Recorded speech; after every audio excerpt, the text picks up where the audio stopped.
Untuk informasi lebih lengkap dan berita-berita lainnya yang terkait, klik link di deskripsi di bawah ini. Dan jangan lupa juga subscribe channel YouTube kami. Pastikan Anda juga menginstal aplikasi CNBC Indonesia yang tersedia di App Store dan Play Store. Sosok BTP Basuki Cahayapurnama alias Ahok sepertinya memang tidak pernah lepas ya dari gebrakan yang kontroversial, termasuk saat Ahok menjabat sebagai Komisaris Utama Pertamina sejak November 2019 lalu. Sudah 1 tahun lebih ya.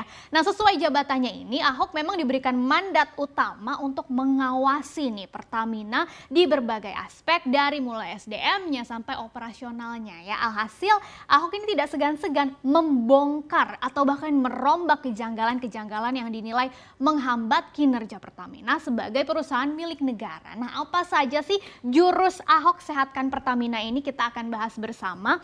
Salah satu gebrakan terbarunya di Pertamina yang belakangan menghebohkan jagat maya ya adalah kebijakan penghapusan fasilitas kartu kredit nih yang untuk korporat dari level manajer, direksi atau komisaris Pertamina ya. Nah, saat dikonfirmasi media termasuk CNBC Indonesia, Ahok membenarkannya tentang hal ini ya dan menjelaskan bahwa tujuannya adalah untuk mempermudah kontrol dan juga mencegah pemanfaatan yang tidak ada urusannya dengan perusahaan ya. Keputusan ini merupakan salah satu poin yang disepakati dalam rapat umum pemegang saham pada 14 Juni kemarin dan Ahok juga memastikan keputusannya sudah disetujui oleh semua pihak dari Dewan Direksi, Komisaris itu tidak ada yang menolak, termasuk juga Menteri BUMN katanya sudah memberikan lampu hijau dan ex-gubernur DKI Jakarta ini juga menyebut fasilitas kartu kredit itu ternyata sudah diberikan kepada pejabat Pertamina sejak lama. Tidak diketahui pasti sejak kapan gitu ya, tapi menurut Ahok penghapusan fasilitas kartu kredit ini dapat menghemat pengeluaran Pertamina karena selama ini limit yang diberikan perusahaan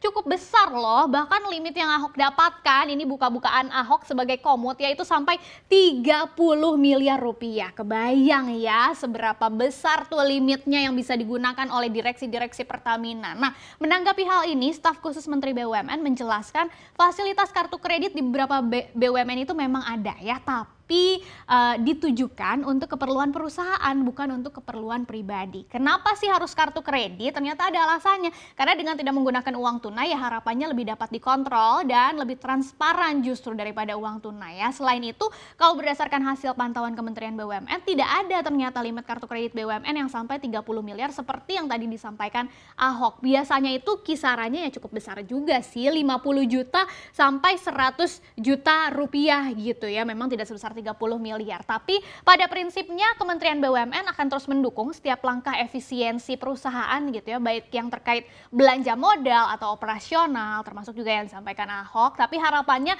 ya efisiensinya bisa dilakukan ke hal-hal yang lebih besar dan prioritas sehingga dampaknya juga lebih terasa gitu untuk perusahaan. Tapi tentu saja gebrakan Ahok yang satu ini juga menuai pro dan kontra di kalangan masyarakat termasuk netizen-netizen. Anda gitu kan pasti sudah berkomentar tentang hal ini, diwakili juga oleh anggota Dewan Perwakilan Rakyat ya DPR. Sebagian anggota Dewan itu ada yang mendukung keputusan Ahok ini karena menganggap fasilitas kartu kredit itu kan tidak berdampak apapun sebetulnya pada kinerja BUMN. Apalagi fasilitas utamanya seperti gaji atau tunjangannya untuk jajaran direksi BUMN ya sudah lebih dari cukup ya dinilai oleh anggota Dewan gitu. Tapi ada juga anggota DPR yang merasa keputusan Ahok ini kurang tepat sebetulnya karena berbagai alasan. Ada yang menilai ya kartu kredit juga dibutuhkan sih supaya lebih praktis tadi membelanjakan kebutuhan perusahaan kalau memang betul untuk kebutuhan perusahaan ya. Ada juga yang merasa dampak pencabutan kartu kredit ini kurang efektif untuk menghemat biaya secara signifikan karena hanya dimiliki oleh level direksi dan komisaris. Nah,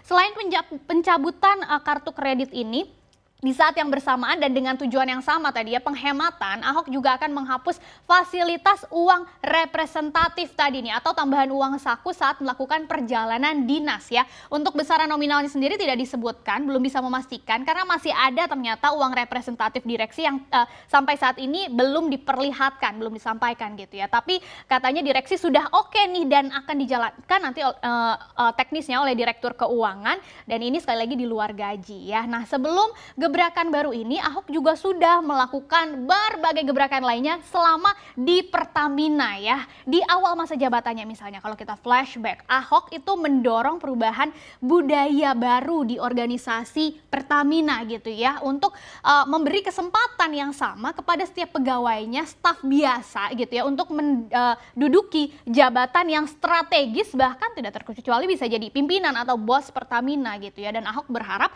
dengan perubahan ini, jajaran direksi di Pertamina ini yang selama ini ditunjuk dari BUMN lain bisa dicari dari orang dalamnya sendiri, internalnya sendiri gitu, yang sebelumnya memang sudah berkarir di perusahaan sudah sejak awal, jadi udah ada pengalamannya gitu ya. Selain itu, selama ini Ahok juga tidak segan untuk blak-blakan mengkritik borok-borok Pertamina. Misalnya masalah utang, Ahok itu mengkritik keras praktik penarikan utang yang terlalu gampang dilakukan direksi di saat beban utang yang ada aja tuh belum selesai gitu ya, sudah menumpuk malah.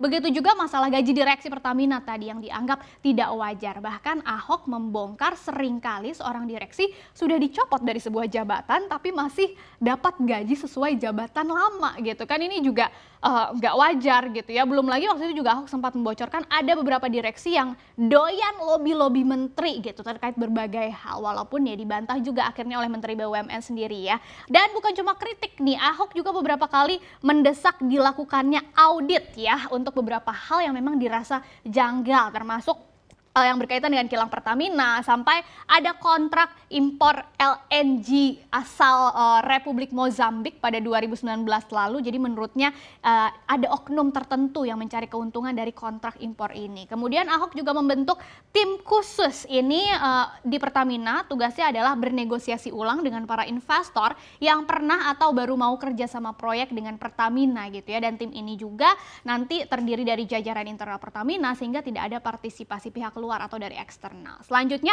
Ahok juga terus mendukung nih penghapusan BBM jenis premium. Jadi dulu di Jakarta Ahok sudah menghapusnya, tapi Ahok juga tidak menampik, masih ada rakyat di sejumlah daerah yang mengandalkan premium ini ya. Untuk itu Ahok membuat program namanya Langit Biru untuk mengajak dan mendidik masyarakat supaya meninggalkan premium secara perlahan karena secara kualitasnya juga kurang baik dan berdampak buruk juga bagi lingkungan. Gantinya masyarakat bisa pilih yang lainnya gitu, ada Pertalite, Pertamax yang menurut Ahok punya kualitas lebih bagus. Nah, bagaimana dengan kinerja Pertamina nih sebelum dan setelah Ahok menjabat sebagai Komut gitu ya. Ahok kan menjabat sebagai Komut atau diangkat sebagai Komut itu di November 2019. Jadi kita bandingkan gitu ya, kalau di November 2019 tentu belum terlalu berdampak dong ke kinerja 2019, di 2019 dan di 2020. Dari segi pendapatannya sendiri dari tahun 2019 ada di angka 54,79 miliar dolar, kemudian turun 24,4% ke 41,47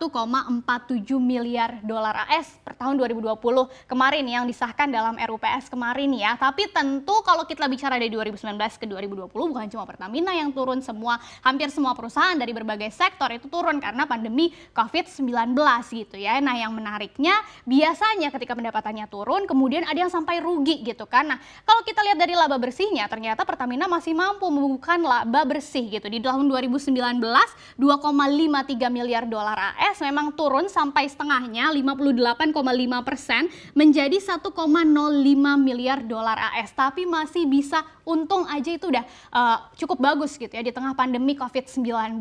Dan dari laba bersih ini sekitar 26%-nya itu akhirnya disetorkan kepada negara sebagai dividen gitu ya sebesar 4 triliun rupiah. Nah, ini juga tadi porsinya atau dividen payout ratio-nya itu 26%, ternyata tertinggi juga dari 3 tahun terakhir yang biasanya ada di kisaran 22 sampai 24%. Jadi masih bisa diacungi jempol juga ya, di tengah pandemi masih bisa memberikan dividen yang dengan rasio yang lebih besar gitu.